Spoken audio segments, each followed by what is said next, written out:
Hi, thanks for joining us again. This is Roger from Nemesis Gear and Steampunked Out with another video for you.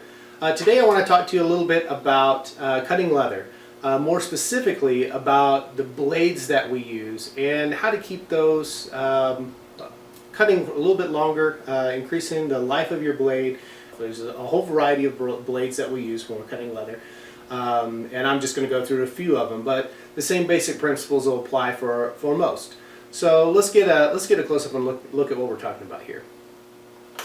Alright, so I've got a variety of tools that at least I use very frequently when we're doing our leather work here in the shop.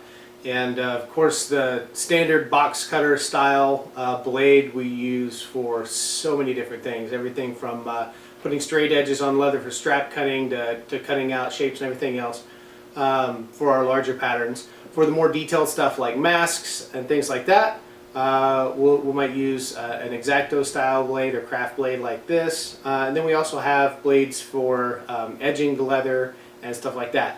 One of the most important things, other than blade safety itself, is blade maintenance. There's nothing worse than trying to do some detail work with a dull blade. So I'm going to talk to you a little bit about blade maintenance today. Okay, so first, when we're talking about the blade, you know, it doesn't matter whether we're talking about, you know, an X-Acto style or, you know, or even these edgers and stuff like that. The blade itself, the part that does the cutting, is actually the piece of metal that is ground down, and here's a cross section of a blade. You know, think of a knife. It doesn't matter whether it's a kitchen knife or whatever. It's ground down to a point. And so what happens is these blades, over use, become dull. Well, how do you know your blade is dull? One of the biggest indicators, other than you're starting to fight the blade, you're having a hard time cutting, you know, it's just going to want to not cut as well, is you'll hear it. A dull blade will make a lot more noise, and especially using something like a strap cutter like this. When you're pulling a strap with a dull blade, it's loud. And it's gradual, so you may not notice it at first, but if you're using a strap cutter and you got a loud blade in there, a dull blade, if you replace it with a new blade, it'll be so much quieter by comparison. Alright, I also wanted to try to show you what I was talking about with the sound of the blade. So I've got a strap cutter set up here, and this strap cutter is terribly dull. As a matter of fact, it was hard to even get the strap started on here. But we're going to try the microphone right close to this and see if this translates to video very well. But I want you to listen to the strap cutter cut. Aside from being hard to control, you can hear that tearing sound.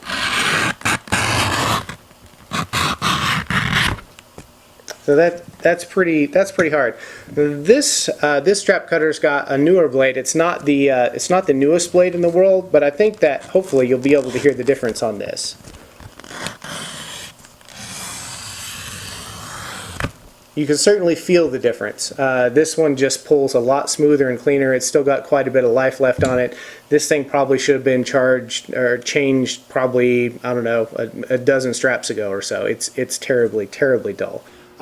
So instead, you know, economically speaking, you know, we can replace these blades after every few straps, you know, or after every few pieces that, you know, we cut something out, or we can do some blade maintenance on that. And what I've done here is I have made, this is a simple leather strop. If you're a leather worker, you've probably got access to leather. And this is just veg tan leather, and what I've done is I've used, you know, leather glue, the rubber cement style leather glue, and I've just, you get you a 1-inch piece of wood, a nice straight stick of wood here that's about 1 inch wide, and this is about a 1/2 inch thick, and I have just glued a strap of leather on here, veg tan, no dye, no oil, anything like that, just a strap of leather. And I've actually taken my edger as well, and I've actually edged this so that these edges are rounded like you would finish a strap. And what I use this for is actually to increase my blade life, and I use this thing constantly. This is a great tool, and I'm going to show you how to use it here. The idea of keeping the blade sharp is you want to hone that point, the point itself of the blade. You want to keep that as pointed as possible on the cross section when you're looking at the blade itself. And the way that you do that is you actually pull the blade backwards across this leather strap. So you're going to lay this on here, and you're going to pull the blade this direction. So like you're cutting in reverse. And the trick is, if you see on the first diagram here, the point itself, there's a gap right here between this edge of the blade, and all that does is actually dull the point. And the same sort of problem here on the second diagram. If your angle here is too shallow, then now you're only rubbing this axis point where the grind starts. You're not actually getting the point. What you want to do is to pull this knife across the leather so that the one side of the grind is flat with the leather.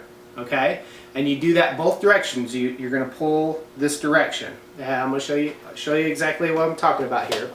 So what you're doing with this is you're actually taking the knife, and so my cutting edge is now towards me. So we're actually going to pull this away from the blade, and we're keeping that grind flat to the leather. And we're going to do one down and one up. One down and one up. This is just exactly like the old time shaving strops, the old straight razors. This is what they were doing. This is leather, and this works. You can use just plain leather, but you can get some rouge, and that's R-O-U-G-E. It's rouge, and it's a stick. It's for polishing metal. It comes in different grades. You can get rouge like this from like Weaver Leather, or you can look at a jeweler supply, or even your hardware store in the polishing section will have different grades of rouge. I use a medium to fine grade because we're not like cutting new metal or anything with this. We're just polishing. That's exactly what we're doing. We're polishing the blade, and you just rub a little bit of rouge on your strap every now and then. You don't have to do it terribly often. It's going to set into the leather there and just make, basically it's like really, really, really fine sandpaper. And all we're doing on this is we're just going back and forth on this, and it doesn't take a whole bunch of times. You just do this a few times, and then you continue cutting.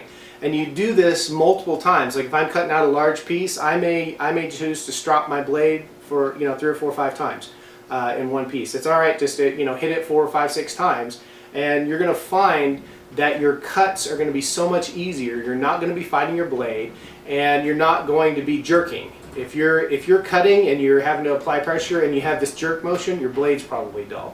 And this device can be used with straight blades like this, like box cutters. It works just fine. Also with the X-Acto blades, you're gonna again give it a little bit of an angle, down and back, down and back. And you can also, even if you're really careful, you can take these little tiny straight blades out of here, the little razor blades, and you can do that as well. You can keep an edge on those, and that's going to extend the life of your blade. Now the reason that I use the edger on this is because you can do that with your tools, and these things are not cheap. Even if you're lucky enough to have a business account or wholesale account or something, you can get them at a discounted rate. These tools are not cheap. So extending the life of these is really helpful, and you don't have to fight the tool as it gets dull, because it doesn't take very many straps before these start getting dull. So the thing is like to cut the leather, we're cutting the leather, but if you want to sharpen it, you're going the opposite direction, and you pull this the same way. And I rotate it. I pull it on both sides, back and forth on each corner, so that I'm actually polishing the inside of this. Of the blade itself, and that will help. The only problem with these is, of course, you can't polish both sides of the blade because you can't get on the inside. There are some things that you can take a little small thin piece of leather and cut it so that it fits directly in the groove if you want. That does help a little bit, but I found that time-wise, just keeping even just this underneath side polished and clean really does help improve the longevity. And this one for edging has got that rounded inside here, and they've got different tools. This one doesn't. This one is more of a straight blade, and you can just use that straight right on the flat part of the leather, and you just rock it, because the way that the grind is, it's on a curve, and you'll see the polished area on these when you get them and when you're using them, and that's what you want to continue to polish.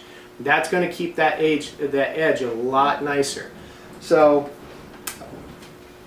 your blade himself, again, you want to keep that angle, whatever kind of blade it is, you want to keep that angle as flat, the grind itself on the leather, and that's really going to increase the life of your blade. One of the other things that you want to think about is a good cutting mat. What I've got right here for doing my rough cut, this is just a horse stall mat, and it works okay. The problem is that when they make this, I find little grits of sand in here, and you hit it with your blade and it will dull it up super quick. But when I'm doing my fine detail work, I use this little Poundo mat. You used to be able to get these in like 3-foot or 4-foot squares, and they were fantastic for covering your work table with. Tandy used to have the large pieces. They don't have them anymore, so now I'm stuck to using this little 1-foot square, which means I have to move my piece around a lot when I'm working a large piece. If anybody knows where you can get the Poundo board and 3-foot squares or something, shoot me an email. I'd love to find some. But anyways, this is what I use when I'm doing masks, when I'm doing detail work, and it's just a really fine. It's kind of like a self-healing mat, but it's a lot thicker, and it really allows you to really do those curves and stuff. A lot of it's muscle control, and that's going to help your cutting as well. Practice, but having a good sharp blade and a proper cutting mat is really about half the battle with that. So hope that that's helped a little bit when we're talking about this, and we hope that you'll check us out for some more tips and tricks, demo videos, and feel free to check out the website steampunkedout.com or nemesisgear.com, and follow us on Facebook as well. You can do a search for us there, and we link to them from the websites. We have stores there, demo videos, and all kinds of great stuff. So thanks for watching, and we hope to see you again for another video soon.